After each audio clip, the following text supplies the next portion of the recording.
En ce temps-là, Jésus disait à ses disciples, « Quand le Fils de l'homme viendra dans sa gloire et tous les anges avec lui, alors il siégera sur son trône de gloire.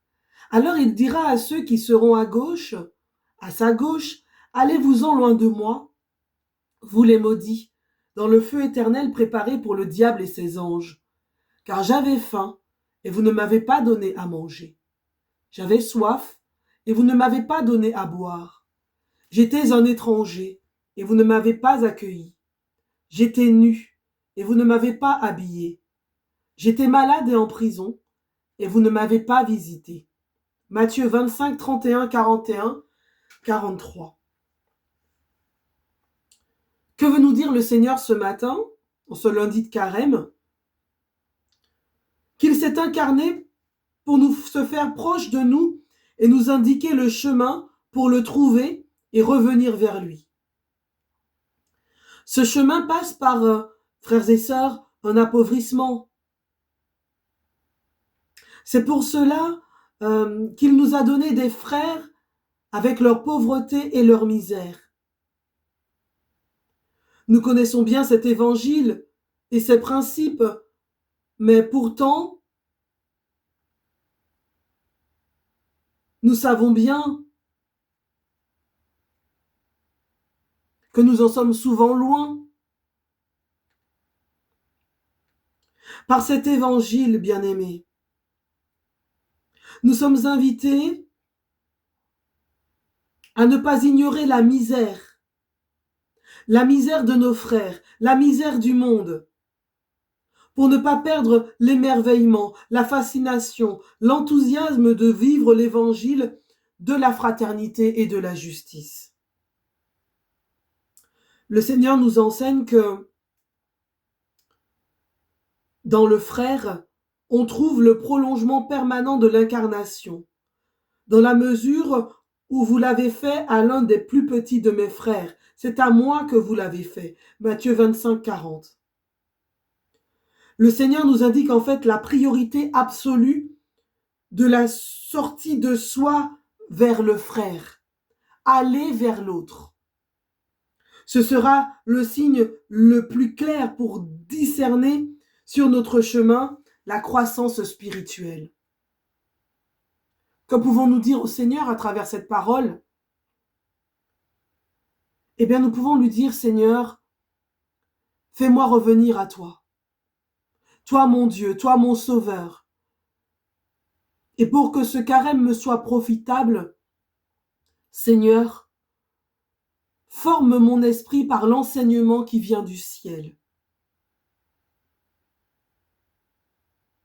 Alors, ce matin, quelle sera ma prière pour la journée? Quelle sera ma pénitence pour cette journée? Quelle sera mon aumône pour cette journée, ce lundi de carême? En proposition, bien-aimés, prions pour les âmes qui sont souvent providentiellement liées à la nôtre, ou dont nous avons la charge, avec qui nous vivons au quotidien, et qui se trouvent avoir besoin de nous. Demandons au Seigneur d'éclairer les yeux de nos cœurs pour être attentifs à la souffrance de celui qui est proche de moi.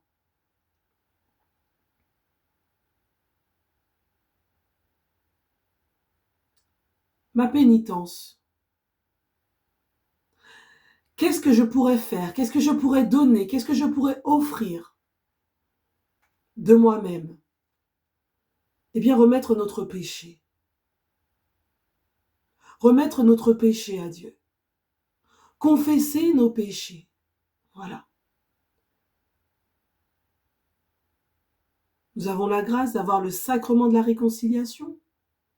Alors allons-y donc pleinement, allons-y donc gaiement et plongeons dans la miséricorde divine. Que puis-je faire aujourd'hui encore concrètement? Eh bien, peut-être prendre soin de quelqu'un d'une façon spécifique. Une visite, de la nourriture, une attention, un appel téléphonique, un service rendu.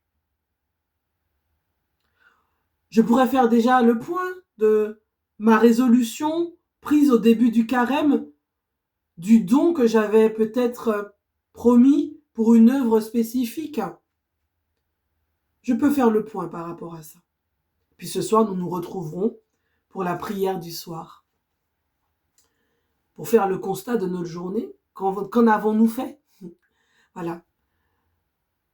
Je sais que il est proposé pas mal de prières, de choses pour le carême, et je le redis encore ici, voilà, ce qui est proposé là depuis mercredi, c'est vraiment une démarche qui est tout autre, une démarche qui est spécifique. Alors oui, nous avons des temps de prière qui sont posés, qui sont donnés, je donne gloire à Dieu, et puis d'autres qui nous amènent plus à la réflexion, au partage.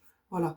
Donc vraiment, soyez bénis cette journée que le Seigneur nous donne, que vraiment, demandions le sang de Jésus qui puisse couler sur nous, sur nos enfants, sur notre voisinage, sur nos relations, sur les autres, sur ceux que nous allons rencontrer, avec qui nous allons échanger. Voilà, que ce soit à l'église, que ce soit à la maison, que ce soit dans les transports, que ce soit sur ton lieu de travail, voilà, dans ton ministère. Voilà, que le Seigneur te bénisse, qui te garde, qui t'accompagne, tu vois, qui est peut-être hospitalisé, que vraiment la main de Dieu voilà, se pose sur toi avec beaucoup de délicatesse sur celles et ceux qui te prennent en charge. Voilà, que la paix de Dieu habite aussi ton cœur. Sois rassuré de nos prières à ton intention. Sois rassuré de ce que nous avançons dans ce carême ensemble. On reste ensemble. Au nom du Père et du Fils et du Saint-Esprit. Amen.